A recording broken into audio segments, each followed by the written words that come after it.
E nós estamos falando a respeito dos dias da criação, o que eles têm a ver, o que eles nos revelam. Eu havia pensado até estarmos falando um pouquinho sobre o Natal, né? Mas a gente fala do Natal outro dia, né? Vamos estar falando a respeito, dando sequência nesse estudo, né?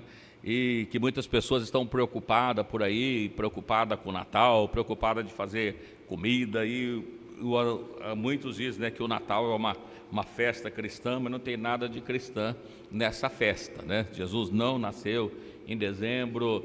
É uma data que comemora-se um final de colheitas, está relacionada também à colheita, assim como as juninas, né, que estão no meio do ano, agora nessa fase final de transição do diagnósticos, né, e do verão para o inverno, que vai mudando, né, ou melhor, da primavera para o verão, ou lá no hemisfério norte para o inverno, né?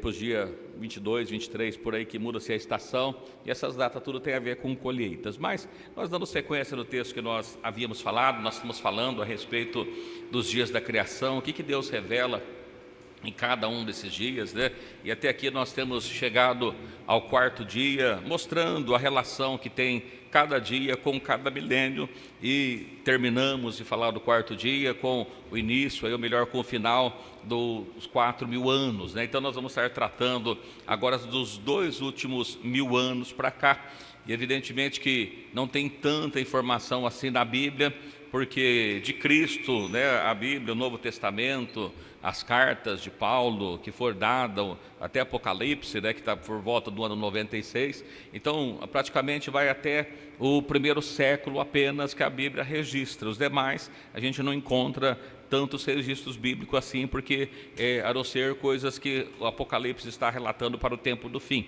Mas nós estaremos tratando então desses 2 últimos 1.000 anos, né, dos 2 últimos de Cristo para cá, da era cristã, como nós mencionamos, né, falando de cada dia da criação. Mencionamos sobre o 1º, 2º, 3º e o 4º dia, né? No 1º dia, Deus fazendo a luz, fazendo separação entre luz e trevas. No 2º dia, fazendo separação das águas de baixo com as águas de cima, criando o firmamento. No 3º dia, criando no meio das águas, surgindo uma porção de terra seca, e que cada uma dessas coisas estão relacionadas. E depois falamos também sobre o 4º dia, que o 4º dia está relacionado com o 1º dia da criação, onde no 1º dia Deus cria a luz, no 4º dia são criados lua, sol e estrelas, né? Então relacionado com o 1º dia da criação. Hoje nós vamos estar falando então do 5º dia da criação. Se o 1º dia da criação está relacionado com o 4º, o 5º está relacionado com qual? Com o 2º, né? Com o 2º. Então, o 1º está relacionado com o 4º, o 2º com o 5º, o 3º com o 6º, né? Então, tem tudo uma relação entre eles, e o texto que nós lemos aqui, nós vamos estar repetindo, né, nesta noite, o texto que nós já lemos no início, no livro de Gênesis, capítulo 1, versículo 20, Gênesis 1, 20 até o 23, que fala do que foi criado nesses dias, né? Então nós estaremos tratando daqui para cá, e evidentemente que nós estamos falando então do ano 1 até o ano 1000 depois de Cristo. É isso que nós vamos estar tratando, ou se a gente completar o período todo, nós estamos falando do ano de 4001 até o ano 5000, né, da era desde Adão que foi criado. Então nós vamos estar falando a respeito desses dias e o que eles apontam, né? No livro de Gênesis, no capítulo 1, no versículo 20, nós vamos estar lendo nesses versículos até o 23, que diz assim: E disse Deus, produzam as águas abundantemente répteis de alma vivente, e voe as aves sobre a face da expansão dos céus. Alguém pode ler, por favor, 21, 22, 23? Deus criou as grandes baleias, e todo réptil de alma vivente que as águas abundantemente produziram conforme as suas espécies, e toda ave de asas conforme a sua espécie. E viu Deus que era bom. E Deus os abençoou, dizendo: frutificai e multiplicai-vos, e enchei as águas dos mares, e as aves se multipliquem na terra. O 5º dia, o dia 5º. Muito bem. Irmãos, o que nós observamos aqui, né? Que diz e produz as águas abundantemente répteis, água vivente, nós percebemos que o que foi criado no quinto dia está relacionado ao segundo dia, porque no segundo dia foi feita a separação das águas de cima e das águas de baixo, contrário, né? Água de baixo, as águas de cima, né? Feito o firmamento. No quinto dia, Deus cria, então, as almas viventes dos mares, né? Todas as almas viventes dos mares, baleias, répteis no mar e as aves que voam ao céu. Então, está relacionado com isso. E nós falamos, olha, se águas, né, está representando alguma coisa, irmãos, lembram o que representa as águas? Povos, línguas e nações. Ora, agora, Deus, então, Ele cria seres neste lugar, águas. O que se refere, então? Sendo que no terceiro dia, Deus faz a porção de terra seca, que estava relacionado à nação de Israel. No quarto dia, relacionado entre sol, luas, estrelas, ou seja, a velha aliança, a nova aliança, Cristo representando o sol da justiça, as estrelas, a descendência que Deus havia prometido a Abraão, 2 descendências, uma da terra e a outra celeste, que está relacionada às estrelas. E o que então representam esses peixes, esses animais marinhos e as aves do céu? O que está relacionado então? O que foi feito? Lembrando para os irmãos que Cristo veio no final do quarto dia, porque embora nós mencionamos aqui que o nosso calendário está depois de Cristo, mas Cristo nasceu por volta do ano 6 antes de Cristo, no final do dia 4, né? E aqui no dia 5º nós temos o mistério de Cristo operando, e Ele depois deixando os seus discípulos, a formação da igreja. Lembrando os irmãos ainda que a nação de Israel, né, que somente a nação de Israel, que era povo de Deus. E agora nós vamos ver que dentro desses povos, Deus vai tirar também pessoas, descendência desses povos, porque todos os gentios, todos que estão fora da nação de Israel, gentil, são formados a partir de Cristo, quando dá início à igreja, né? Então nós vemos aqui, como temos falado, esse período bíblico está relacionado mais ou menos aí um período de 100 anos, né? Mais ou menos até o livro de Apocalipse. E nós vamos ver então o que significa essas coisas. Peixes sobre a terra, animais sobre a terra. Depois de falar das aves, vai falar um pouquinho sobre peixes na terra. Os irmãos lembram de alguma palavra na Bíblia que fala sobre peixes na terra?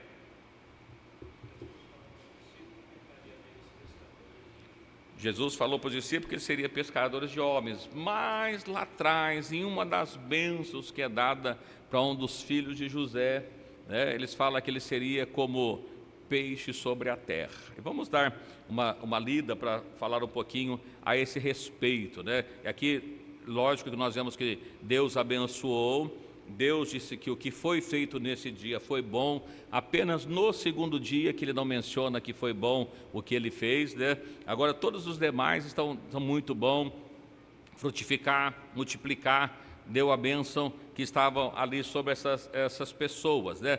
Lembrando que só a nação de Israel era o povo, as águas são povos, línguas e nações, povos, línguas e nações, está relacionado a gentios, e nós estamos incluídos nesse plano, né? Vamos dar uma olhadinha, né, na bênção que foi dada para Efraim. Efraim é um dos filhos de José. José tinha 2 filhos, o mais velho era Manassés, né, e o mais novo Efraim. Mas na bênção, né, os irmãos lembram que quando ele vai ser abençoado, Jacó abençoa os moços, ele inverte as bênçãos, né? Onde diz que o maior serviria o menor também. E aqui nós vamos ver a bênção que foi dada para ele, lá no livro de Gênesis, versículo 48, a gente vai ler do 13 até o 20, para nós extrairmos aqui essas informações. Lembrando para os irmãos também, se alguém procurar, o nome Efraim, alguém sabe o que significa Efraim? Não? Frutífero, né? Significa frutífero, Efraim. Olha que coisa interessante. Livro de Gênesis, capítulo 48, versículo 13, falando sobre a bênção que é dada sobre esses meninos. A gente vai dar uma lida para a gente pegar algumas informações e mencionar um pouquinho a esse respeito aqui, né? 48:13 diz assim: e tomou José a ambos, a Efraim na sua mão direita e à esquerda de Israel, e Manassés a sua mão esquerda, à direita de Israel, e fê-lo chegar a ele. Ou melhor, tomou José a ambos, né? José colocou na posição que ele deveria ser feito. Ele coloca a direita e a esquerda, mas se um está de frente para o outro, imaginando que seu pai fosse dar a bênção para o mais velho primeiro. E aí diz assim, versículo 14: mas Israel estendeu a sua mão direita e pôs sobre a cabeça de Efraim, que era o menor, e a sua esquerda sobre a cabeça de Manassés, dirigindo as suas mãos propositadamente, não obstante Manassés ser o primogênito. Lembrando, né, que nós falamos por ele ser o primogênito, a mão direita deveria ser colocada sobre Manassés, mas ele propositalmente coloca sobre Efraim. E abençoou a José e disse: o Deus em cuja presença andaram os meus pais, Abraão, Isaque, e o Deus que me sustentou desde que eu nasci até o dia de hoje, o anjo que me livrou de todo mal, abençoa esses rapazes, e seja chamado neles o meu nome, o nome de meus pais, Abraão e Isaque, e multiplique-se como peixes em multidão no meio da terra. Vendo, pois, José que seu pai punha a mão direita sobre a cabeça de Efraim, foi mal aos seus olhos, e tomou a mão de seu pai para transpor sobre a cabeça de Efraim a de cabeça de Manassés. E José disse a seu pai: não assim, meu pai, porque este é o primogênito, põe a tua mão direita sobre a sua cabeça. Mas seu pai recusou e disse: eu sei, meu filho, eu sei, também ele será um povo, e também ele será grande, contudo, seu irmão menor será maior do que ele. A sua descendência será uma multidão de nações.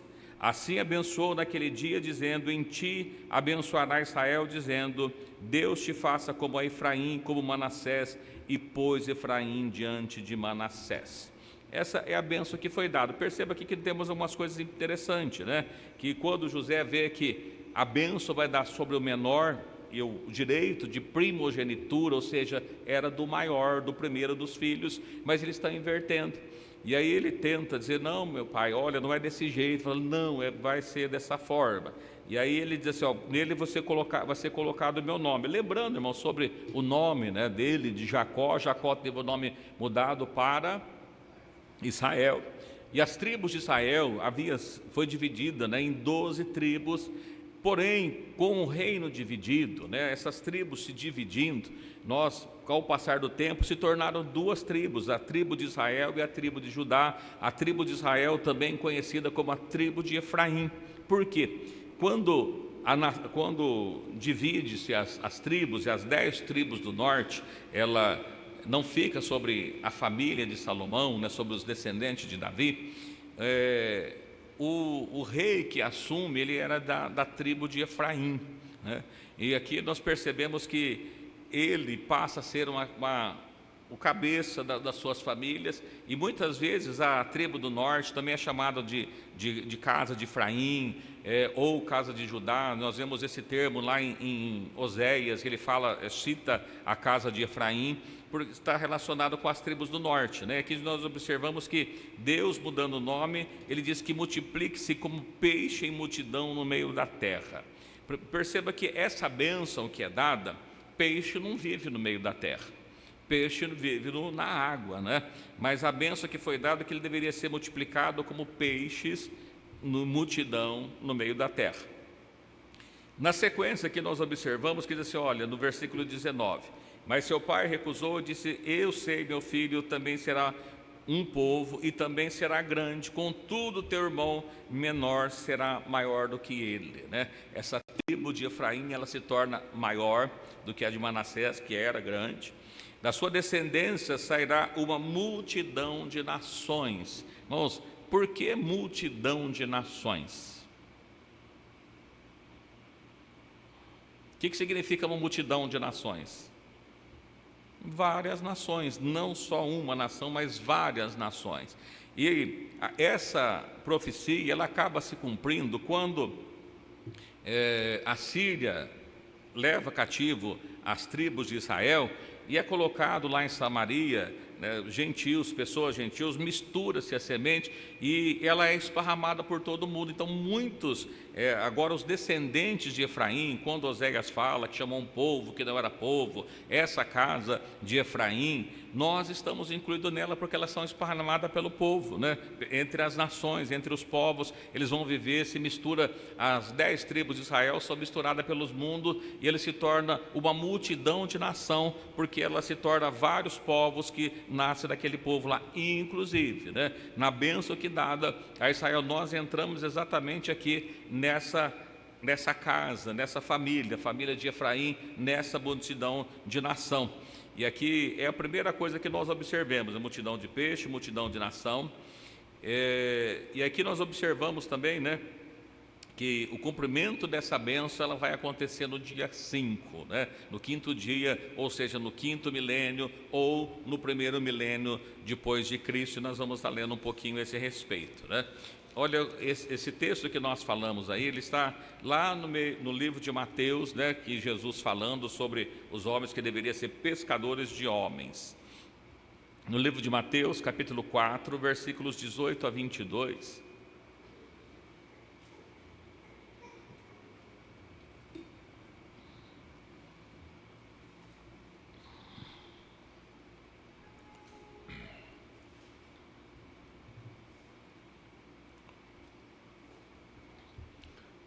Alguém que achar pode ler, livro de Mateus, capítulo 4, versículo 18.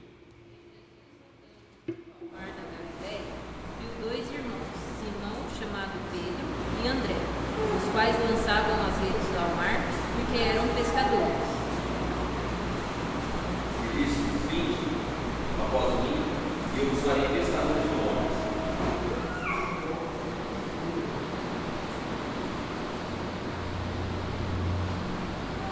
E adiantando-se dali, viu os outros 2 irmãos, Tiago, filho de Zebedeu, João, seu irmão, num barco com seu pai, Zebedeu, consertando a rede, e chamou, e eles, deixando imediatamente o barco e seu pai, seguiram-no.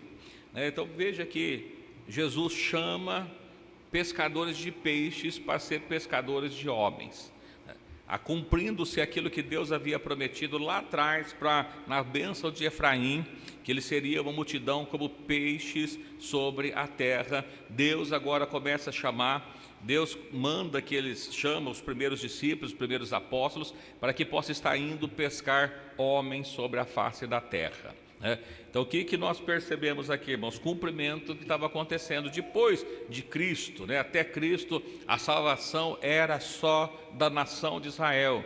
Os judeus, todos os gentios, todos os gentios estavam fora do plano da salvação, e em Cristo, ele morrendo, inicia-se uma nova fase, né? Evidentemente que Cristo estava vivo aqui, mas ele chamando os seus discípulos para que pudessem ser pescadores de homens. Então, o plano da salvação ele é ampliado para que os gentios que estão entre as nações também são inseridos dentro do plano da salvação. E é o que acontece exatamente depois de Cristo, né? No 5º milênio ou no último milênio depois de Cristo no 1º milênio. Então, lá vem o surgimento da igreja, né? Então, veja que eles são chamados para pescar homens sobre a terra.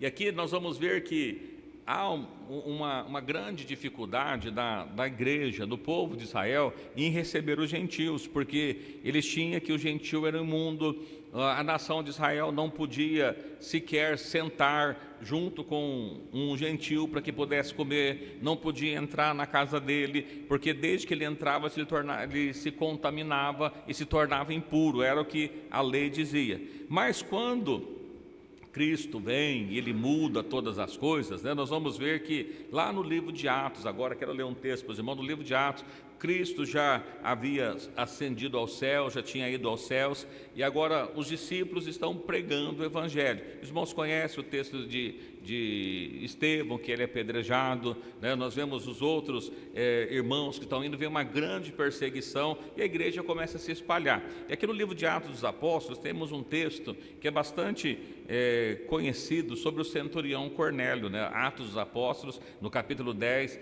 o centurião, ele era capitão, ele tinha sob seu comando 100 soldados, ele da corte, né, de Roma, então era um gentil, mas ele era justo, era piedoso, e Deus manda alguém atrás de Pedro para que pegue o evangelho para ele. Vamos ler o texto aqui, a gente dá o contexto dele melhor aqui no livro de Atos dos Apóstolos, no capítulo 10, versículo 9 a seguir, até o 20, né, para que nós possamos pegar todo o contexto desse texto aqui. Livro de Atos dos Apóstolos, no capítulo 10, versículo 9, diz assim: E no dia seguinte, indo ele seu caminho, estando já perto da cidade, subiu Pedro ao terraço para orar, quase à hora sexta, ou seja, por volta do meio-dia. E tendo fome, quis comer, e enquanto lhe preparava, sobreveio um arrebatamento de sentidos. Pode ler os irmãos também, para os irmãos não cansarem de ouvir eu falar, né? Viu o céu aberto e descia um vaso, como se fosse um grande lençol atado pelas 4 pontas, vindo para a terra, no qual havia de todos os animais, quadrúpedes e répteis da terra e aves do céu.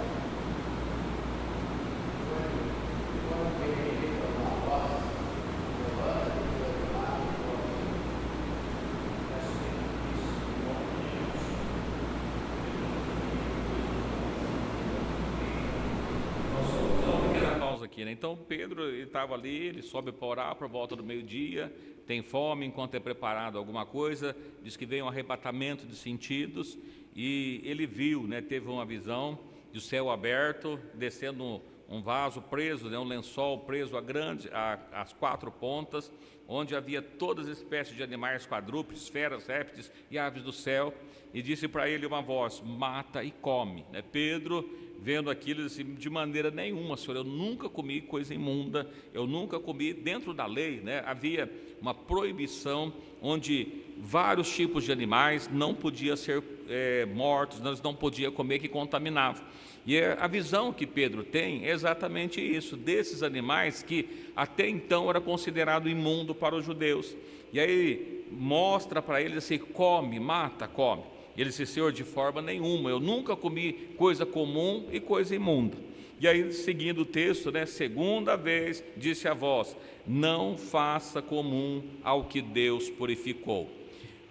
Aqui nós olhamos para o texto, né, nós vemos que aparentemente se trata realmente de uma comida, de alguma coisa que ele iria comer. Porque ele diz: mata e come. Ele disse: não, eu não posso, Senhor, eu nunca comi isso. E ele disse: olha, não faça comum o que Deus purificou. Vamos dar sequência no versículo 16.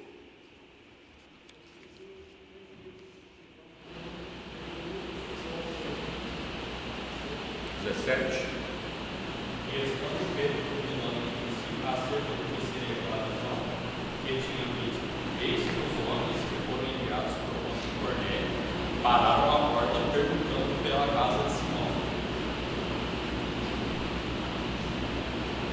e chamando perguntaram se Simão, que tinha por sobrenome Pedro, morava ali. E pensando Pedro naquela visão, disse o Espírito: eis que 3 varões te buscam. Levanta-te, pois, desce e vai com eles, não duvidando, porque eu vos enviei. Mas olha que coisa interessante. Pedro estava ali ele pensando: o que será que é isso? Mas nós lembrarmos do texto, diz que Cornélio, enquanto ele estava lá orando também, fazendo as suas orações, Deus manda, né, que ele enviasse até Jope, descesse a rua direita e procurasse por um homem chamado Pedro, que ele iria dizer para ele as coisas que ele deveria fazer. E quando Pedro vai orar, Deus dá essa visão para ele. Quando eles veem isso, aparecem esses homens enviados por Pedro, ou melhor, por Cornélio, procurando por Pedro. E aí, na sequência, os irmãos sabem que eles vão, ele não duvida, e olha, vai com ele. E eles vão, quando chega na casa do Cornélio, Cornélio havia convidado outros parentes, outras pessoas, para que pudesse estar ouvindo a palavra de Deus. E enquanto Pedro estava falando a respeito do Evangelho, a respeito de Cristo, diz que foi derramado o Espírito Santo sobre eles também. Então, do que se trata o texto? Os gentios, irmãos, eram considerados imundos, mas Deus agora estava transformando, né? Olha, não considera mais imundo aquilo que Deus purificou. os gentios também são chamados a fazer parte da família de Deus, a fazer parte do Evangelho, né? Então, quem recebe Cristo na sua vida, ele não é mais comum, ele não é mais imundo, porque diz que o sangue de Jesus Cristo nos purifica de todo o pecado. Então, aqueles que estavam distantes, a palavra de Deus nos fala que nós estávamos distante da comunidade de Israel, mas nós chegamos e chegamos perto, porque dos dois povos, gentios e judeus, Deus faz um único povo, Ele quebra a parede da separação. Então, o que nós vemos agora? Esses peixes, que na verdade estava sendo falado, não eram peixes, mas sim gentios convertidos a Cristo, né? Isso que acontece no quinto dia aqui. Essa figura, inclusive, os irmãos devem ter visto por aí, os irmãos devem ter visto em algum carro que tem um símbolo do peixinho, não tem? Já viu? Os irmãos sabem o que significa aquele peixinho? Eles dizem que significa os cristãos, né? É uma maneira de identificar os crentes através do peixe, porque desde a antiguidade eles entenderam que os cristãos convertidos eram como os peixes que foi pescados, que foi chamado. Então, aquele peixe, onde você vê lá, aquele peixinho simbolizando o cristianismo, né? O símbolo que eles deram para isso, baseando-se nisso aqui, tá? É lógico que não é a Bíblia que fala isso, né? Então, a gente observa que para cá, irmãos, o que estava falando a respeito dos peixes que estavam no meio das águas era a nação gentílica que estava chamando ao arrependimento, chamando para Cristo. A partir do quinto milênio, né, ou depois de Cristo, do primeiro milênio depois de Cristo, a igreja, o gentio é alcançado por Cristo. Então, o que estava vendo ali? Multiplicando-se os peixes sobre as águas, nós estamos falando também da nação, de todo o povo gentil que se converte a Cristo, né? Não sei se ficou alguma dúvida até aqui, mas tranquilo, né? Está um pouco de barulho aí fora por causa da chuva, mas que dá para ver, né? E depois vamos lá, e a descendência celeste, né? O que ele fala bem dos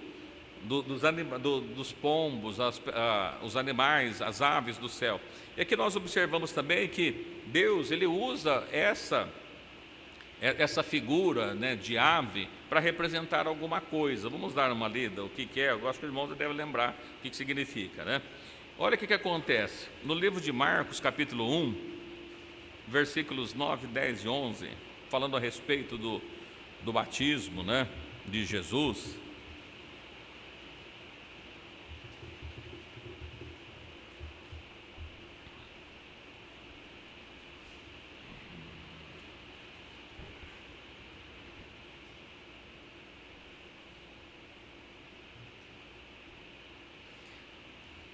Marcos capítulo 1, versículo 9, assim: naquela ocasião Jesus veio de Nazaré, da Galiléia, e foi batizado por João no Jordão. Assim que ele saiu da água, Jesus viu o céu se abrindo, o Espírito descendo como pomba sobre ele.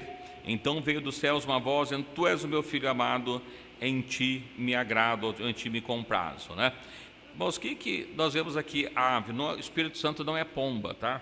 Eu não estou dizendo que o Espírito Santo é pomba, mas nós vemos que houve o derramamento do Espírito Santo também nesse milênio que foi inaugurado a partir de Cristo, né? O derramamento do Espírito Santo, fala-se de Jesus, não é que tinha uma pomba, João diz que ele viu e não que havia uma pomba sendo descida, mas fala de uma forma corpórea de uma pomba, representando, né, o Espírito Santo sendo derramado.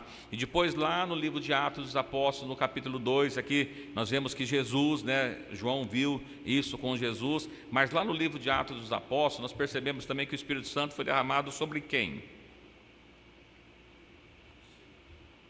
Sobre os discípulos. Quais discípulos? Os 12? Todos que estavam ali. Os irmãos, lembra que quando Jesus foi levado aos céus, ele, sendo levado aos céus, ele mandou que não se ausentasse de Jerusalém e que eles deveriam ficar aguardando o derramamento do Espírito Santo. E diz que eles ficaram por ali depois de Cristo até o dia de Pentecoste, e no dia de Pentecoste estavam reunidos em um cenáculo um número de 120 irmãos que estavam reunidos. Enquanto eles estavam reunidos, o que acontece?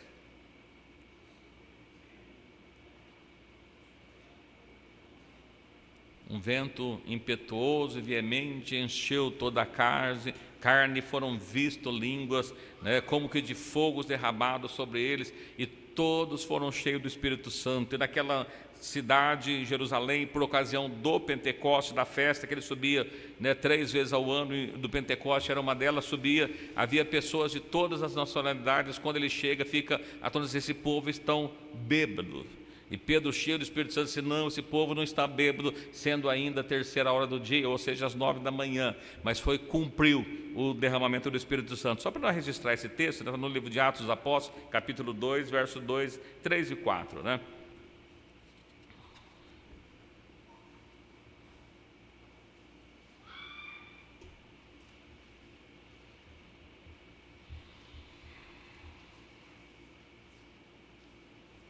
Atos dos Apóstolos, capítulo 2, versos 3 e 4.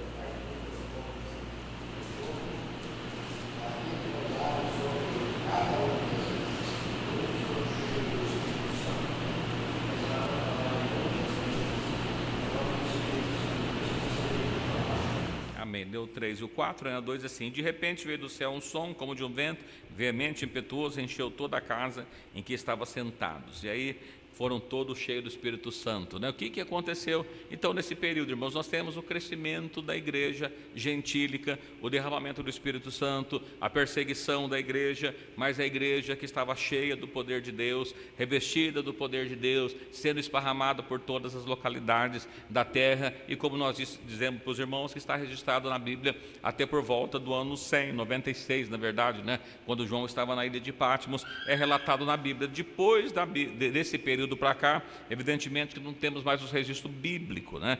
Porque a Bíblia vai até ali. E aí temos a sequência nesse milênio da igreja por todas as nações da terra, avançando por toda a nação da terra. Então, o que é os peixes, os animais marinhos e as aves do céu? É a igreja que foi tirada, resgatada do meio das nações, que foi chamada por Deus e revestida do Espírito Santo, que representa o 5º dia. É exatamente isso, né? Então é isso que aconteceu no 5º dia. Simples, né? Tranquilo? É isso que tem no 5º dia, no 5º milênio. E aí, nós vamos falar então do 6º dia. No 6º dia também não tem na Bíblia o que aconteceu. Nós estamos vivendo qual que é o 6º dia? O 6º milênio. Quando que começou o 6º milênio? Do ano 1001 para cá, né? Ou aproximadamente depois do ano 1000. Lembrando que, se o calendário está errado, se Cristo nasceu antes de Cristo, evidentemente que o ano 2000 não é exatamente o ano 2000, ainda falta algum tempo no ano 2000, faltou alguma coisa para chegar no ano 2000, né? Porque tem um erro de calendário aí. Mas a gente, vamos falar então a respeito do 6º dia. O que foi criado no 6º dia? E o que ele tem a ver? Tem a ver conosco, tá? Tem a ver com a nossa época, tem a ver com o 6º milênio, ou no ano 2000 depois de Cristo, né? Do ano 2000 para frente, depois de Cristo, que é a época que nós estamos vivendo, é o que acontece daqui. Eu vou passar alguns dados para os irmãos, só para os irmãos terem algumas ideias do que está acontecendo no nosso período, na nossa época, tá bom? Eu não sei se dá tempo de chegar no 7º, mas pelo menos no 6º dá. Olha, no 6º dia, né, está apontando 6º milênio, lembrando para os irmãos que para Cristo um dia é como 1000 anos, 1000 anos como um dia, e o nosso propósito está falando sobre os dias da criação e para mostrar para os irmãos o que cada um deles está relacionado e significa o tempo que nós temos de vida ainda, né? No livro de Gênesis, capítulo 1, versículo 24, do 6º dia, vai pegar do 24 até o dia 31. Eu vou ler com os irmãos 24, os irmãos vão lendo o restante, tá bom? Vamos lá, nos 24 assim: e disse Deus: produz a terra alma vivente, conforme a sua espécie, gado, e répteis e feras, conforme a sua espécie, e assim foi. Estas feras, da terra conforme a sua espécie, e o gado conforme a sua espécie, todo réptil da terra conforme a sua espécie. E viu Deus que era bom. E disse Deus: façamos o homem à nossa imagem, conforme a nossa semelhança, e domine sobre os peixes do mar, sobre as aves dos céus, sobre o gado, sobre toda a terra, sobre todo réptil que se move sobre a terra. E ouviu o homem a sua imagem, a imagem de Deus o criou, homem e mulher os criou.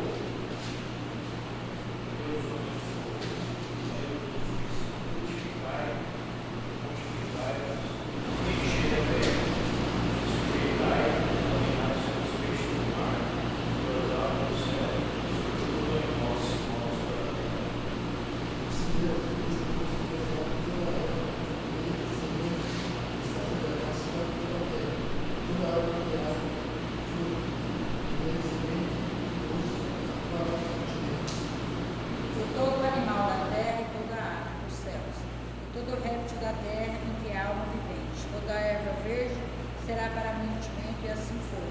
E viu Deus que tudo que tinha feito, eis que era muito bom, e foi a tarde e a manhã do dia sexto.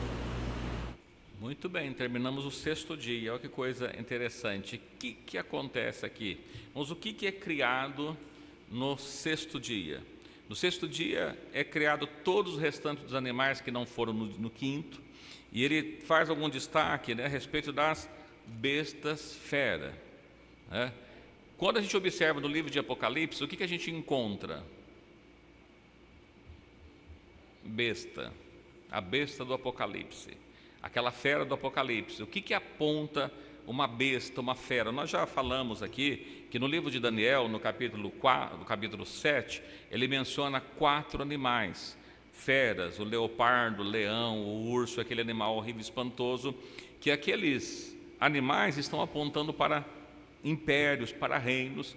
Então nós observamos aqui que no sexto dia é criado o homem e é criado as bestas. No livro de Apocalipse nós vamos ver que aparece o homem do pecado, o iníquo, que é citado em Tessalonicenses, mas ele fala da besta, e ele menciona duas bestas, né, na verdade, que estão dominando, e ele diz assim, que, olha, quem tem sabedoria calcule, porque a besta é o número de homem. Por que é número de homem?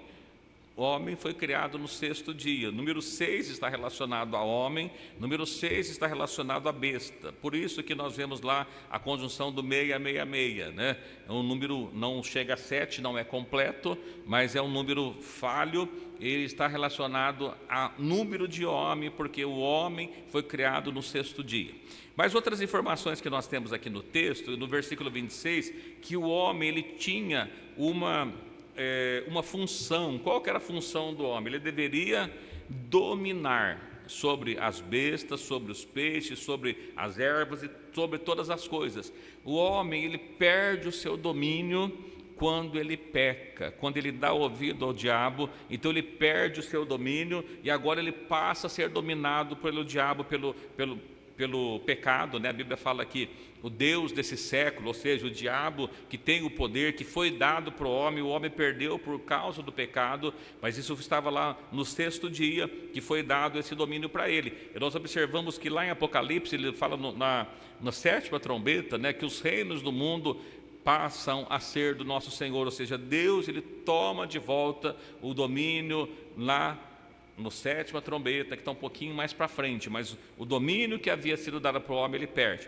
Então é criado o homem, os répteis sobre a terra, e diz que era muito bom, e foi a manhã do sexto dia, e Deus mandou também, entre outras coisas, o homem abençoou, e ele disse, frutificai-vos e multiplicai-vos e enchei a terra, né? Então nós vemos aqui essas coisas que foram criadas no sexto dia.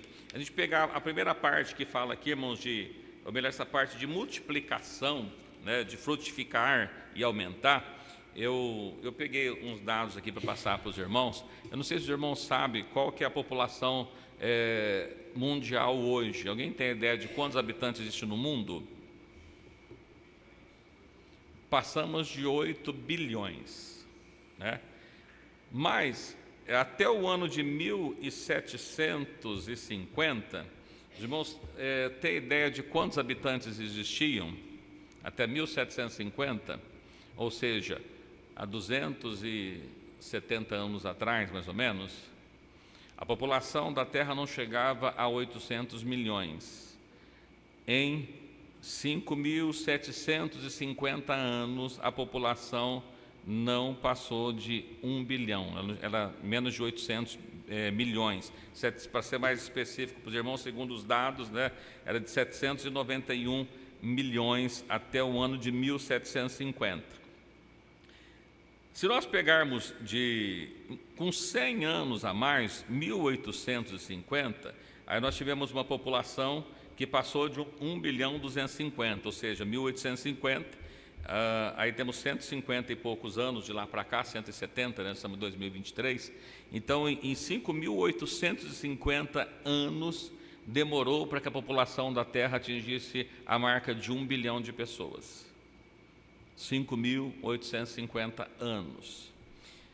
Nos últimos 170 anos por aí, nós saímos de 1 bilhão para 8 bilhões de pessoas. O que isso tem a ver? O que foi que Deus mandou acontecer no sexto dia? Frutificar e multiplicar. Deus abençoou e isso aconteceu. Os irmãos percebam que na época em que nós vivemos, no sexto milênio, essa multiplicação, essa frutificação aconteceu exatamente veja que em 5.850 anos nós demoramos para chegar a 1 bilhão de pessoas, e depois em 170 anos nós passamos de 8 bilhões, tivemos um crescimento exponencial, é assim que chama, né? Um crescimento exponencial nesses últimos 170 anos que nós vivemos, né? Está relacionado à bênção que foi dada do sexto dia, frutificai e aumentai. A população foi aumentada nesse último período que nós vivemos.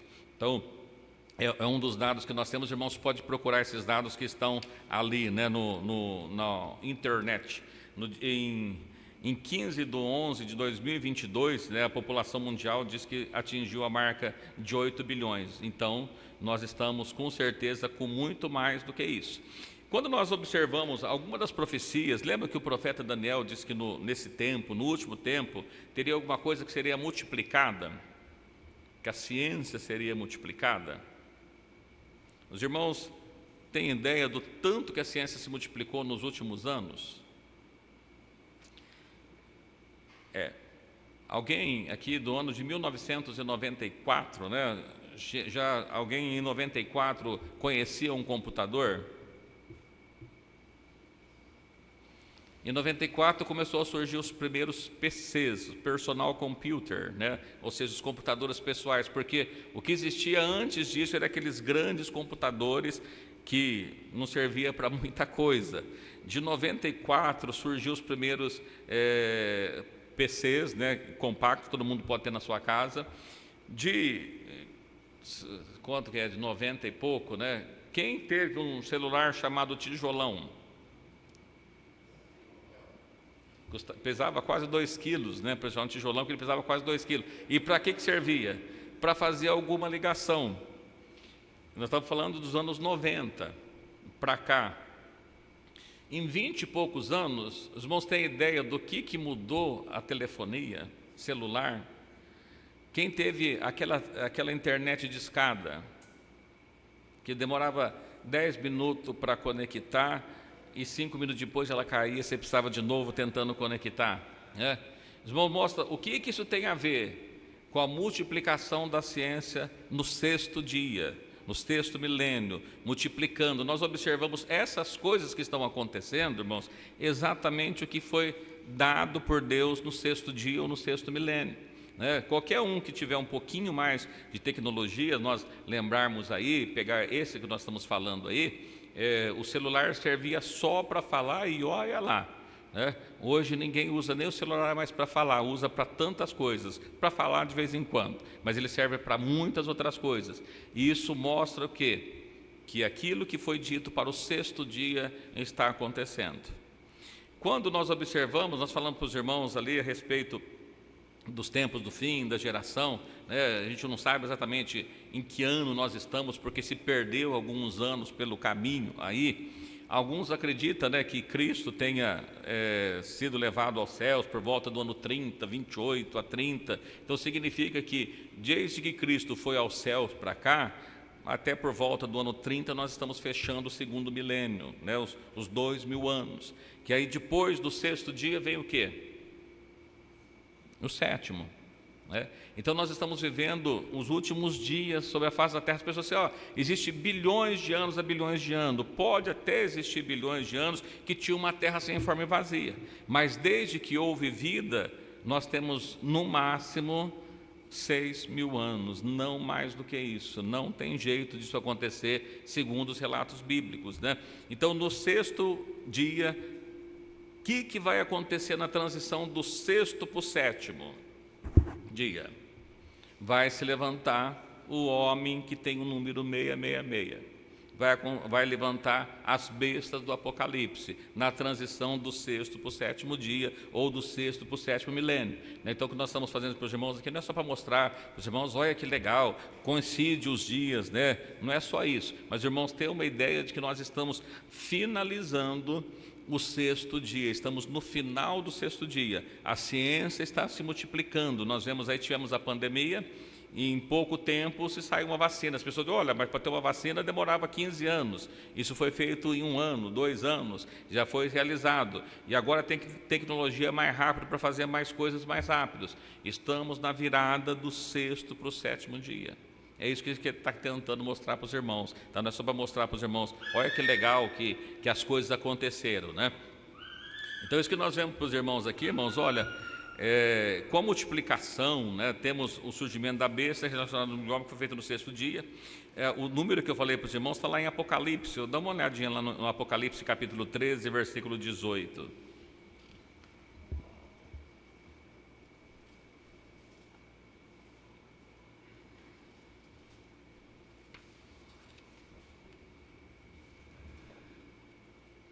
Apocalipse 13, 18, né? É o que nós vamos falar da marca da besta, desse homem que vai calcular, está relacionado ao sexto dia ou ao final do sexto dia.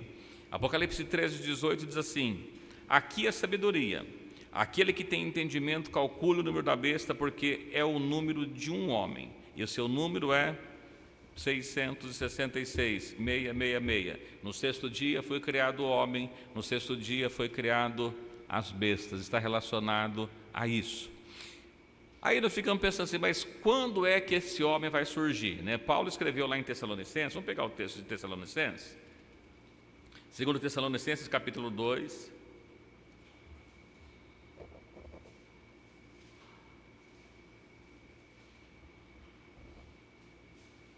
Segundo Tessalonicenses capítulo 2, verso 1 até o 10, vamos ler 10 versículos. Deixa eu passar rápido a hora.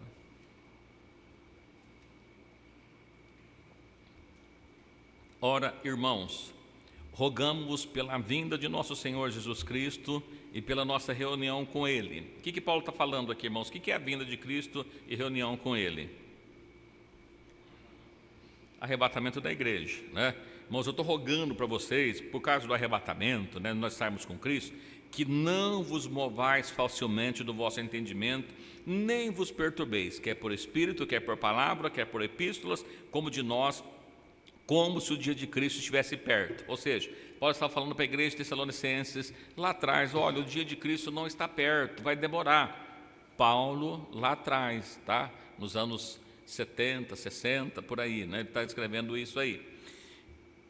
Não estava perto. Ninguém de maneira nenhuma vos engane, porque não será assim, sem que antes venha a apostasia e se manifeste o homem do pecado, o filho da perdição. O que ele está dizendo? A vinda de Cristo só vai acontecer depois que acontecer algumas coisas. Entre elas, o que é? Apostasia. O que é apostasia? O abandono da fé. O abandono da fé, irmãos, vai falar, mas a vida sempre aconteceu isso, sim. Mas os irmãos perceberam que a Bíblia fala da volta de Cristo como a mulher grávida, as dores de parto, aquela quando vai aproximando, vai aumentando. O que nós vemos acontecendo hoje no meio evangélico? Os irmãos acham que no meio evangélico existe hoje mais santidade ou menos do que 50 anos atrás? No nosso meio, olha a preocupação dos irmãos. Quantas pessoas estão preocupadas em buscar a Cristo, em orar, estar na presença de Deus? não tem muita preocupação. Isso é apostasia, o esfriamento da fé, o abandono da fé. Se nós estarmos no culto e Deus abençoar, amém. Se não tiver, está bom demais também. Parece que está tudo normal, né? Nós vemos que está exatamente na igreja, né? Na carta da 7ª igreja, que é a igreja de Laodiceia, né? Oxalá fosse quente, né? Mas é morno, então tanto faz, é um cristão mais ou menos. Hoje nós lembro uma vez, o pastor Adael sempre dizia assim, antigamente as pessoas diziam assim, olha, os crentes eram chato porque eles eram muito fanáticos. Hoje os crentes não, a gente conversa sobre futebol, conversa sobre novela, conversa sobre tudo, menos sobre a Bíblia, né? Oxalá fosse todo mundo ainda esse crente fanático que falava de Jesus e de Jesus e de Jesus, e falar de Jesus é o objetivo. Você olha, não, o homem do pecado, esse 666 que ele está falando, ele só vai surgir quando vem a apostasia. Os irmãos acham que a apostasia está chegando? E vai aumentando, a dor de parto, ela vai aumentando, cada vez vai aumentando mais. E manifeste o homem do pecado, o filho da perdição, que Daniel chama ele de chifre pequeno, né? Que cresceu muito. E aqui nós vemos em Apocalipse que ele é chamado de besta também, o qual se opõe, se levanta com tudo que se chama Deus, o se adora, de sorte que se assentará como Deus, no templo de Deus, querendo parecer Deus. Não vos lembrais dessas coisas que vos dizia quando estava convosco? E agora sabeis o que detém, para que a seu próprio tempo seja manifestado. Ou seja, tem um tempo para ele ser manifestado. Ele não vai ser manifestado nem antes, nem depois. Porque já o ministério da justiça opera, somente há um que agora o retém, até que do meio seja tirado. Então será revelado o iníquo, a quem o Senhor lhes falar pelo sopro da sua boca, e aniquilará pelo esplendor da sua vinda. A esse cuja vinda é segundo a eficácia de Satanás. Irmãos, lembra de Apocalipse 12, né? A Bíblia fala de um dragão que ele persegue a mulher. Depois em Apocalipse 13 ele diz que aquela besta que se levanta das águas, ele recebe o poder do dragão, ou seja, do diabo. Aqui ele está tratando exatamente a mesma coisa, esse níquel que ele vem segundo a eficácia, o poder do diabo, de Satanás, com todo o poder, sinais e prodígios de mentira, e com todo engano e injustiça para que os perece, porque não receberam o amor da verdade para que se salvarem, né? Então aqui, irmãos, a gente observa que, primeira coisa, vem a apostasia, né? E essa apostasia, ele está relacionado exatamente com o final do 6º dia, antes do início do 7º dia, né? Se nós pensarmos que o 7º dia significa, né, o 7º milênio, a virada do 6º para o 7º milênio, esse homem do pecado, esse iníquo, está para manifestar muito, muito rápido, não vai demorar para ele aparecer, né?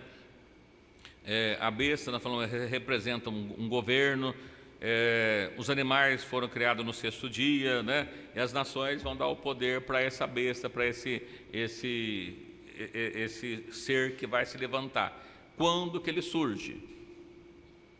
Ao final do 6º dia, né?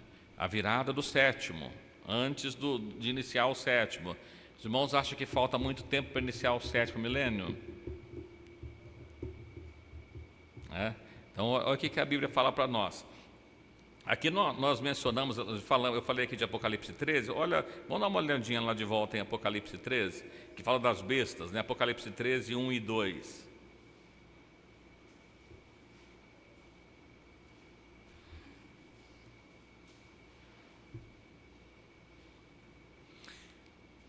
Apocalipse 13, 1 e 2. Depois a gente lê o 7 e o 8º.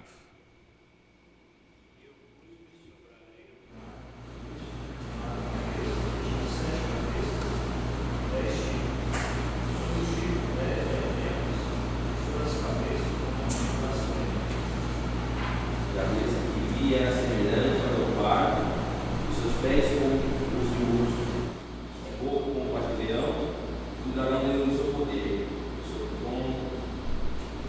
seu trono, grande poder. Isso, que mostrar para os irmãos, essa besta que sobe do mar, né? Ele pôs sobre a areia do mar, ele sobe do mar. Nós falamos, irmãos, o que é areia, né? O que se representa isso? A localidade que está se referindo de Israel.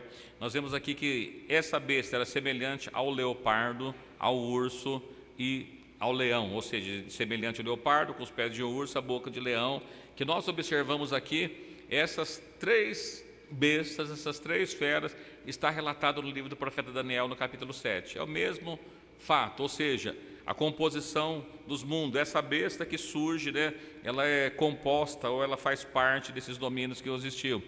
No versículo 2, assim, o dragão deu o seu poder, o seu trono, o seu grande poderio, que é o que Paulo escreve em Tessalonicenses, que ele tem a eficácia segundo Satanás. Satanás dá o poder para ele, né? A composição da besta, criado no sexto dia, as bestas criadas no sexto dia, está relacionada aqui. E sobre quem que ela tem poder? Olha o versículo 7 do capítulo 13, 7 e 8. E foi-lhe permitido fazer guerra aos santos e vencê-los, e deu-se o poder sobre toda a tribo, língua e nação. Então, essa besta, ela tem o poder, vai vencer os santos, que é o mesmo caso que nós lemos lá em Daniel 7, do chifre pequeno, que faz guerra até que vem um ancião de dias. Irmãos, lembra de Daniel 7, que ele menciona isso? É exatamente a mesma coisa que ele menciona aqui. E adoraram todos os que habitam na terra, esses cujo nome não estão escritos no livro da vida do Cordeiro, que foi morto desde a fundação do mundo. Quem que vai adorar a besta? Todos que não estão escritos os nomes no livro da vida, né? Porque as pessoas falam, olha, a gente tem, eu ouço alguns irmãos assim, irmãos, a gente tem passado por tribulação, estamos passando por tribulação. Irmãos, vocês acreditam que nós não estamos passando pela grande tribulação? Um momento de dificuldade, mas a grande tribulação, o profeta Daniel diz assim, uma aflição que nunca houve e nem haverá depois. Jesus, falando no capítulo 24 de Mateus, ele cita esse mesmo termo, uma aflição cuja nunca houve nem haverá depois. Se com toda liberdade, com toda facilidade, as pessoas não têm a preocupação de servir a Cristo, os irmãos acham que na hora da tribulação vai ter coragem de, não, não vou receber essa marca, não. Tá vendo? Tem pessoas que só olhar para ele já está desistindo de servir a Deus, né? Imagina se você olha, você recebe essa marquinha aí, é só receber a marca. Lembra os 4 jovens lá, melhor, Sadraque, Mesaque e Abednego, né? Olha, é de propósito, ó Sadraque, Mesaque e Abednego, eu vou mandar aumentar a fornalha 7 vezes mais. Se vocês não prostrarem e adorar a minha estátua, quero ver quem que é o Deus que vai livrar da minha mão.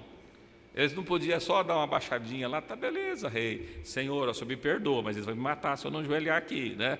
Podia fazer essa oração, ó rei, fique sabendo, nós não vamos adorar a sua estátua.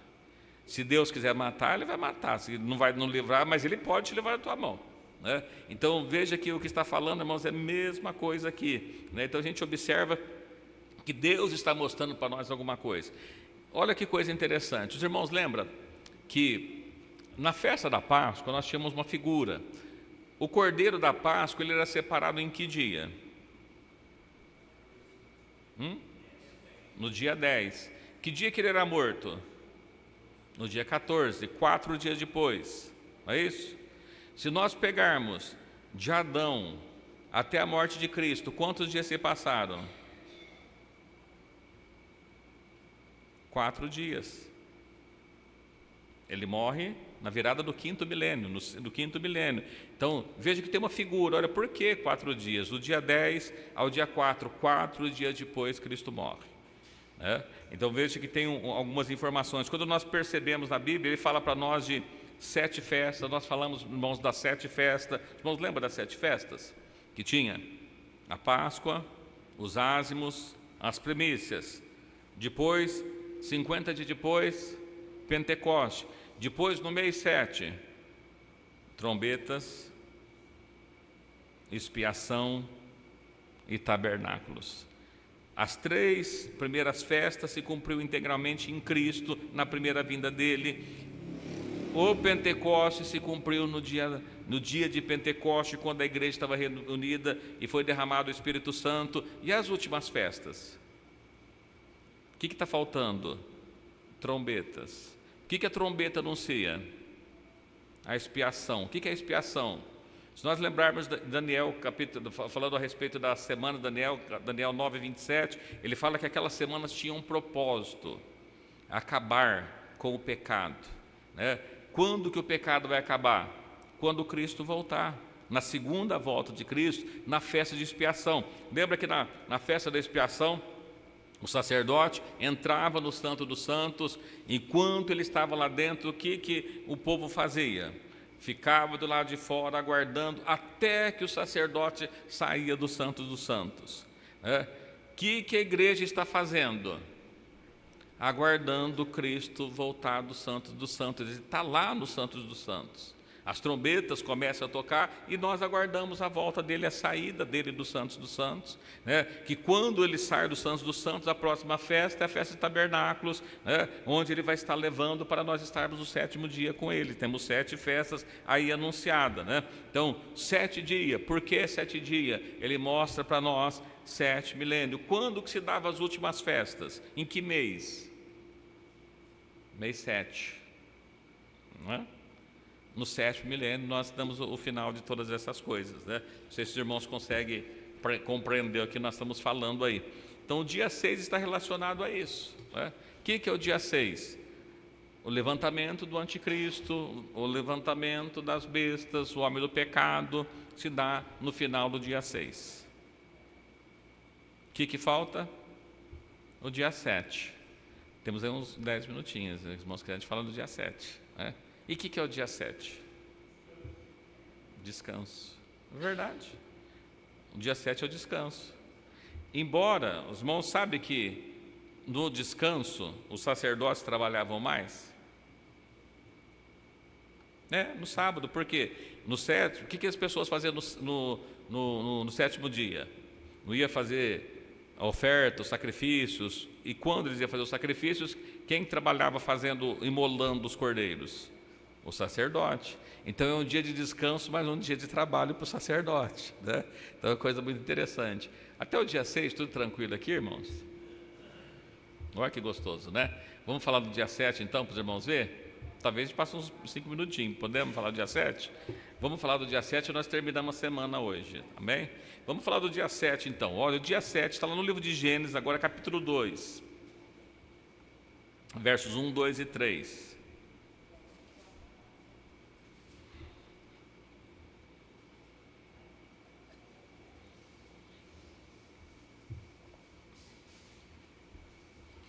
No dia 7 diz assim, ó, Gênesis 2, capítulo 2, verso 1, 2 e 3, assim: assim os céus e a terra e todos os seus exércitos foram acabados.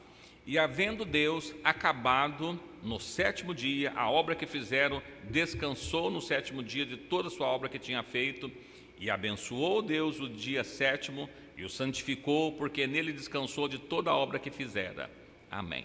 Olha, aqui às vezes a pessoa fala, olha, Deus fez tudo em 6 dias. Na verdade, irmãos, pode ver aí, olha, havendo Deus acabado no 7º dia, embora ele não fale o que Deus fez no 7º dia, mas Deus terminou a obra no 7º dia. Significa o quê? Que na virada do 6º para o 7º dia tem alguma coisa ainda para acontecer, que Deus ainda vai fazer algumas coisas a mais também, né? E aí diz assim, ele descansou, ou seja, nós falamos que Deus não cansa, não se fadiga, mas ele descansa, que ele cessou a sua obra, ele abençoa o dia 7º, santifica e descansa. Então o que nós observamos aqui nesses dias, irmãos? Que nesses dias, né, é a finalização de tudo, a cessação se dá só no 7º milênio, na volta de Cristo. Até porque, o que ele vai acabar? Quando Cristo voltar, nós vemos lá que quando ele volta, ele vai destruir aqueles que estão destruindo a terra, a batalha do Armagedon, e tudo isso é depois da volta dele. Então tem coisas para ser finalizada no dia 7 ainda, né? E quando nós vemos aqui, para que aponta o dia 7º? Se o dia 7º aponta para o descanso, está apontando para o reino milenar. Quando a Bíblia fala do milênio, embora não está falando do rei exatamente desse termo milênio, né? Fala de um milênio, evidentemente, mas não do 7º milênio, mas a gente conhece desse último milênio que ele está falando do período de descanso da terra, né? Então, Vamos ver o que nós temos aqui. Conhecido como um período milenar, o sábado é um período de descanso, nós estamos quase chegando no dia de descanso. A Bíblia fala que deveria trabalhar quantos dias? 6 dias. 6 dias trabalha, no 7º descansa. Se a gente trabalhar 6 dias, veja que alguém que é bom de conta aí. Se nós pegarmos 6 dias vezes 24 horas, que número nós temos? Pode usar a calculadora se alguém quiser. Não. 144. Se um dia para o Senhor é como 1000 anos, 144 dias é igual 144 mil. 144 mil, lembra alguma coisa para os irmãos? No capítulo 7 de Apocalipse, aparece que Deus está selando 144 mil. No capítulo 14 de Apocalipse, está no Monte Sião 144 mil com o Cordeiro, ou seja, depois do arrebatamento. O que significa os 144 mil? Não é um número redondo, não é isso, mas aponta para aqueles que foram selados durante os 6 milênios que estão com Cristo agora, 6 dias, 24 horas, 144 mil, o número dos salvos que estavam ali representado nesse número, 6 dias de trabalho. A Bíblia também fala que do ano jubileu, nós mencionando com os irmãos que a cada jubileu, o escravo era devolvido, as pessoas que estavam distantes voltavam para a sua casa. O ano jubileu se dava a cada 50 anos. Se nós pegarmos de Cristo para cá, nós temos um período de 40 jubileus, ou seja, de 2000 anos. É o retorno para nós voltarmos para casa, Eu não sou daqui, não canta isso, não somos daqui, somos forasteiros, a volta para casa. Com o pecado, todos ficaram sujeitos à escravidão. A gente tem isso. O que é o descanso, Hebreus, irmãos, veja que coisa interessante. O Hebreus diz que quando a nação de Israel ele entrou na terra prometida, aquele não era o descanso verdadeiro. Os irmãos já leram sobre isso? Olha o que ele diz lá, Hebreus capítulo 4, a gente vai ler do 1 ao 11.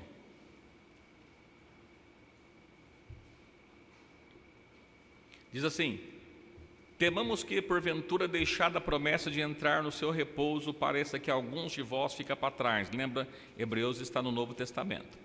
Porque também a nós foram pregadas boas novas como a eles, mas a palavra da pregação nada lhes aproveitou, porquanto não estava misturada com a fé naqueles que ouviram.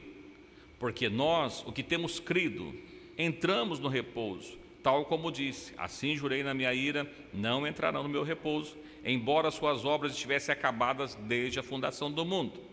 Porque em certo lugar disse: assim do 7º dia, repousou Deus de todas as suas obras no 7º dia. E outra vez neste lugar, não entrarão no meu repouso. Visto pois que resta que alguns entrem nele, e que aqueles que primeiro foram pregadas as boas novas não entraram por causa da desobediência. Determina outra vez um certo dia, hoje, dizendo por Davi, muito tempo depois, como já está dito: hoje, se ouvires a voz, não endureçais vosso coração, porque se Josué lhes houvesse dado repouso, não falaria depois disso outro dia. Porque resta ainda um repouso para o povo de Deus, porque aquele que entrou no seu repouso, ele próprio repousou das suas obras, como Deus de suas. Procuremos, pois, entrar naquele repouso, para que ninguém caia no mesmo exemplo de desobediência. Amém. Olha, irmãos, o que ele está falando? Ele falando que Josué não deu repouso para eles. Josué não fez com que o povo entrasse na terra prometida, mas falou que aquilo lá não era o repouso. Resta ainda um repouso para o povo de Deus. Lembra que nós falamos que a sombra, a velha aliança, a lua, a sombra do sol. Então a velha aliança era a sombra da realidade. Qual que é a realidade? O que é o repouso? O repouso é estar com Cristo, o milênio com Cristo, é a terra que Deus prometeu, é futuro, não é isso ainda. Josué fez com que o povo entrasse na terra, mas aquele não era o verdadeiro repouso. Resta ainda um repouso para o povo de Deus. Se nós lermos lá o texto de Josué, a gente não vai ler, porque os irmãos sabem, que eles mandou que santificasse, ao terceiro dia atravessou, entrou na terra, mas ele disse, olha, não é esse o repouso que Deus havia prometido para eles, Ainda no versículo, em Hebreus 10, versículo 1,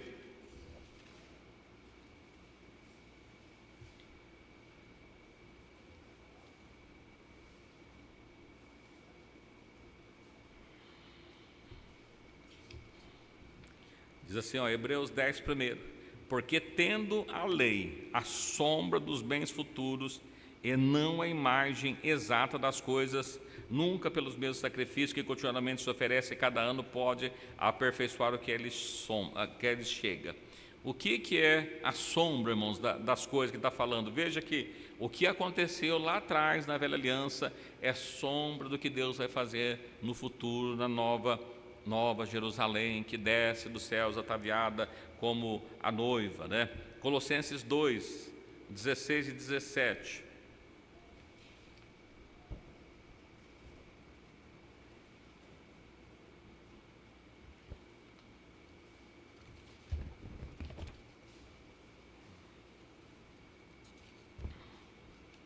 Tem bastante versículos, mas a gente vai dar uma resumida que acho que dá para os irmãos entenderem. Colossenses 2, 16, assim, portanto, ninguém vos julgue pelo comer ou pelo beber, ou por causa dos dias de festa, ou da lua nova ou dos sábados, que são sombra das coisas futuras. Mas o corpo é de Cristo, o Filho do homem é Senhor do sábado. Se sábado aponta para o reino milenar, se sábado aponta para descanso, Cristo é o Senhor desse reino. Não do reino que nós passamos, mas do reino que está para vir, o reino que está por vir ainda, o que mais não pode falar aqui,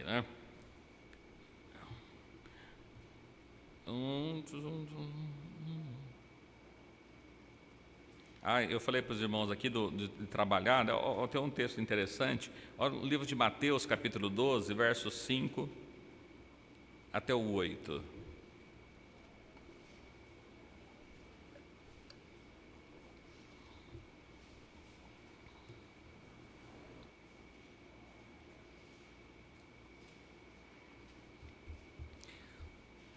Não tendes lido na lei que os sábados, os sacerdotes do templo violam o sábado e fica sem culpa? Pois eu digo que está aqui um maior que é o templo. Mas se vós soubesse o que significa misericórdia quero e não sacrifício, não condenaria os inocentes, porque o Filho do homem até do sábado é Senhor. Moço, tem ideia do que diz esse versículo 5? Que os sacerdotes que violam,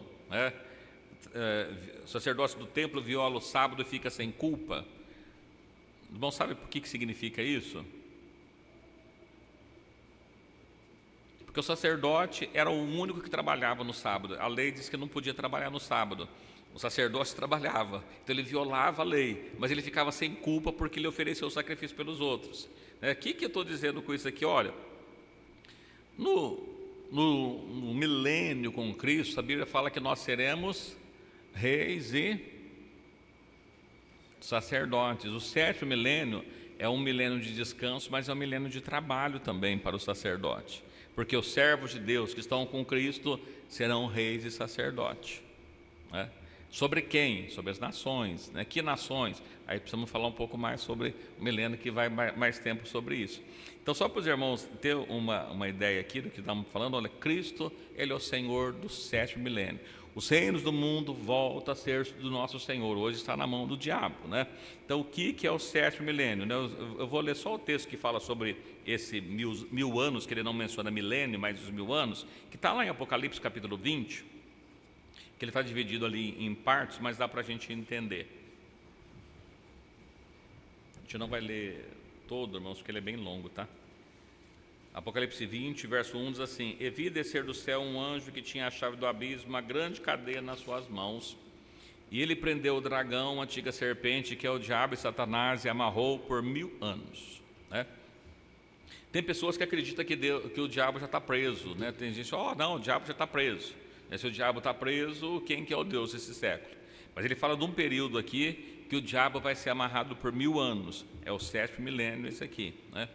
No versículo 3, e lançou no abismo, ali encerrou e pôs o selo sobre ele para que não enganasse as nações até que os 1000 anos se acabem. E depois importa que seja solto por um pouco de tempo. No versículo 4, e vi tronos se assentaram sobre eles e foi dado o poder de julgar, vi as almas daqueles que foram degolados pelo testemunho de Jesus, pela palavra de Deus, que não adoraram a besta, nem a sua imagem, não receberam o sinal em suas bestas, nem as mãos, e viveram e reinaram com Cristo durante 1000 anos. Aqueles que acreditam que a igreja não passa, irmãos, pela grande tribulação, esse texto está dizendo assim, que as almas que estavam lá, que eles foram degoladas pela palavra de Deus, não adoraram a besta, então já existia a besta, não receberam a sua imagem, nem receberam o sinal nas suas testas, viveram com Cristo por 1000 anos, né? Inicia-se o período dos 1000 anos, porque no versículo 5, os outros mortos não viveram até que os 1000 anos se acabam. Esta é a primeira ressurreição. Bem-aventurado e santo aquele que tem parte na primeira ressurreição, sobre eles não tem poder a segunda morte, mas serão sacerdotes de Deus e de Cristo e reinarão com ele 1000 anos, né? Então é o reino milenar que ele está falando aqui. Do que nós falamos aqui, irmãos, ficou alguma dúvida sobre esses dias? Tudo tranquilo? O que nós estamos mostrando para os irmãos aqui, né? Se nós pegarmos lá em Daniel capítulo 2, aquela pedra que foi lançada sem mãos, bom, lembra? Que destrói toda a estátua e se torna um grande monte. O que é aquele monte? O reino de Cristo, o reino milenar. É isso que ele está falando, né? A visão dos 4 animais, ele trata da mesma coisa quando é colocado os tronos, vem o oceano de dia e tira o poder do chifre pequeno. É o mesmo período que ele está falando aqui, né? Daniel 12, ele fala sobre o Filho do Homem após a tribulação daqueles dias. Mateus 24 fala da mesma coisa, né? Então a gente vai encontrar tudo isso aí, falando sobre isso, né? Voltamos aqui, olha, então Deus faz o mundo em 7 dias. Recapitulando, no primeiro dia, o que Deus faz? Cria a luz. No segundo dia, separação, água de baixo, água de cima, faz o firmamento. Terceiro dia, do meio das águas, porção de terra seca. No quarto, sol, luas e as estrelas. No quinto, os animais marinhos e celestes, vamos chamar celestes, as aves do céu. No sexto dia, bestas, feras, homem, frutificar, multiplicar, e foi o que aconteceu. E no 7º ele termina a sua obra e vem o descanso. No começo nós fizemos uma pergunta: por que Deus não fez o mundo em um único dia? Porque Deus estava mostrando para nós alguma coisa, irmãos. Ele tem poder de fazer num dia só. Ele podia fazer em uma única vez, mas ele faz em 7, mostrando para nós 7 milênios, né? Cada dele acontecendo alguma coisa, né? Então é importante para nós entender o que nós estamos falando aqui, que nós estamos vivendo no final do 6º dia, o final do 6º milênio. Significa que logo iniciará o 7º. Se é logo, não tem muito tempo. Então o que nós estamos procurando mostrar para os irmãos? O que cada dia da criação revela exatamente para nós entendermos que não é bilhões de anos, não é milhões de anos, né? É só 6.000 anos que existe do mundo e que Deus fez todas essas coisas, dando sinais para nós o que acontece em cada um desses dias. De forma clara, né? Tá bom? Tudo tranquilo? Pois não, irmã?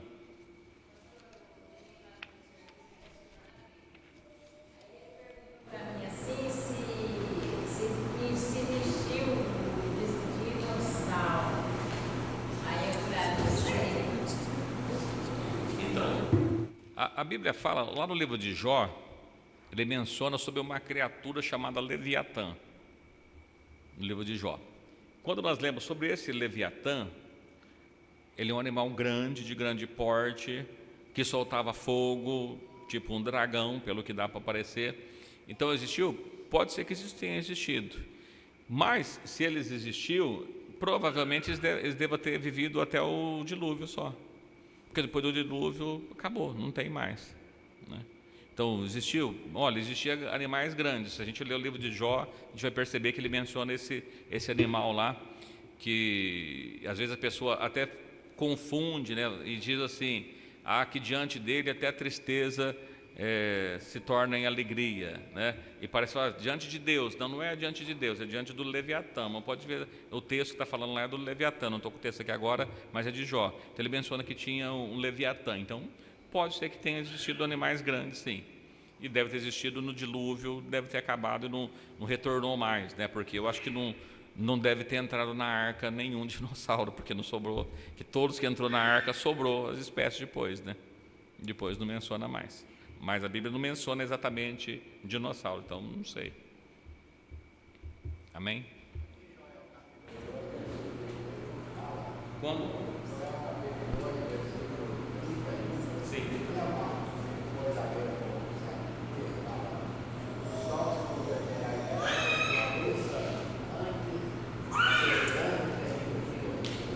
Então, esses eventos de Joel, ele é mencionado lá em Mateus 24 também, e ele é mencionado também nos toques das trombetas em Apocalipse, onde o céu vai ser desfeito, né? E depois é dito que eis que faço novos céus e nova terra. Então, no Apocalipse, irmãos, a gente vai ver no toque das trombetas, no derramamento das taças da ira de Deus, isso vai estar acontecendo, o sol escurecendo, lá em Apocalipse, qual que é o versículo agora?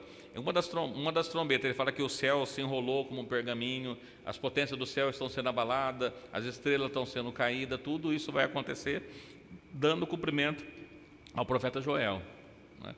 Então a lua vai escurecer, o sol vai escurecer, a lua não vai dar mais seu brilho. Em Mateus 24 ele menciona a mesma coisa, então aparecerá o Filho do Homem. Isso vai estar próximo à volta de Cristo, ao final aí dos toques de trombetas, né? Está relacionado a isso.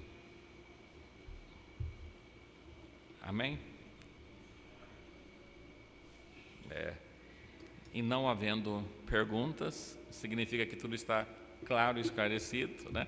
Eu queria passar isso para os irmãos, porque eu achei que é interessante a gente ver as pessoas, olha, mas por que não tem, vai demorar a volta de Cristo, será que demora muito? Não demora muito, não falta muitas coisas mais. São os que serão julgados. Como? Os que não despertaram. Os que não despertaram. O que não ressuscitou na primeira ressurreição? Os pessoas aqueles não despertaram. Vão ficar para a segunda ressurreição. Na segunda ressurreição, nós vemos lá que é colocado tronos e abertos livros e são julgados de acordo com o que está escrito nos livros, né? E ali, a morte, o inferno, todos eles são lançados no lago de fogo. Sim, estão com Cristo. Eles ressuscitam com Cristo, estão com Cristo e aí participa do reinado com Cristo, o reinado milenar. Quem não ressuscitou, aí não tem mais, não tem segunda chance não, aí é condenação mesmo. É a segunda ressurreição. Por isso dizer, bem-aventurado aqueles que fazem parte da primeira ressurreição, sobre eles não tem poder a segunda morte. Porque assim como tem duas ressurreições, também tem duas mortes, né? A primeira morte, todo homem está ordenado a passar por ela, menos aqueles que no arrebatamento serão levados vivos, mas aqueles que ficarem e ressuscitar só na segunda, aí tem a segunda morte também. Amém? Amém. Que Deus abençoe. A ideia era mostrar para os irmãos isso que está assim mostrado para nós nos dias da criação. Que Deus abençoe a todos os irmãos. Não passou tanto assim, né? E esperamos que sirva, né, de despertamento para cada um de nós, entendermos que tudo que Deus deixou, irmãos, Ele deixou para a gente que ia acontecer, né? Então, é por isso que a Bíblia diz, errais, não conhecendo as Escrituras e nem o poder de Deus, né? E tem pessoas que acreditam, olha, mas a igreja não vai estar aqui na hora da tribulação. Eu só encontro um arrebatamento, eu não encontro dois, né? E Paulo, escrevendo tanto em Tessalonicenses como em Coríntios, né, ele vai falando sobre isso. Ele vai dizendo que nós não precederemos aos que dormem. Aqueles que morreram em Cristo ressuscitam primeiro, e os que estiverem vivos serão arrebatados. E ele não fala mais no segundo arrebatamento, não menciona. O que ele menciona é depois, lá na frente, de uma segunda ressurreição daqueles que morreram. Mas é a segunda morte também. Mas aí eu não vejo aonde a igreja entraria. Porque as pessoas, olha, mas tem um arrebatamento para a igreja e outro para Israel. A Bíblia fala que dos dois povos Deus fez um, não tem mais essa separação. Não é que, eu entendo que as profecias mostram que lá em Israel será o grande conflito, que as coisas vão estar intensas por lá, que as duas testemunhas, que não são duas pessoas, também estarão profetizando e o foco maior estará lá. Mas não se trata de um arrebatamento para a igreja e de outro para Israel. A Bíblia fala de um arrebatamento só, né? Então não tem dois. E quando nós vemos lá só mais esse texto aí, Apocalipse 7, que eu acho bastante interessante, Apocalipse 7, vou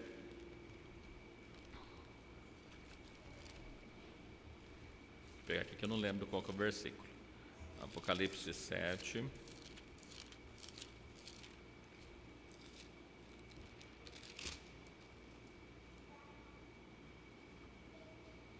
versículo 9, né? Ele falando do Apocalipse 7, 9. Depois dessas coisas, olhei e eis que uma multidão, o qual ninguém podia contar, de todas as nações, tribos, povos e língua, que estava perante o trono e perante o Cordeiro, trajando os vestes brancas, com palma nas mãos, e clamavam com grande voz, dizendo: salvação ao nosso Deus que está sentado no trono e ao Cordeiro. Aí no versículo 13, e um dos anciões me falou dizendo: esses que estão de vestes brancas, quem são? De onde vieram? E eu disse: Senhor, tu sabes. E ele me disse: estes são os que vieram da grande tribulação, lavaram as suas vestes e branquearam no sangue do Cordeiro, por isso estão diante do trono. Perceba, irmãos, que no versículo 9, essas pessoas que estão aqui não diz que era só da tribo de Israel. Ele diz que de todas as tribos, povos, línguas e nações. Não é só de Israel, né? Então, é um pouco mais amplo, né? Amém?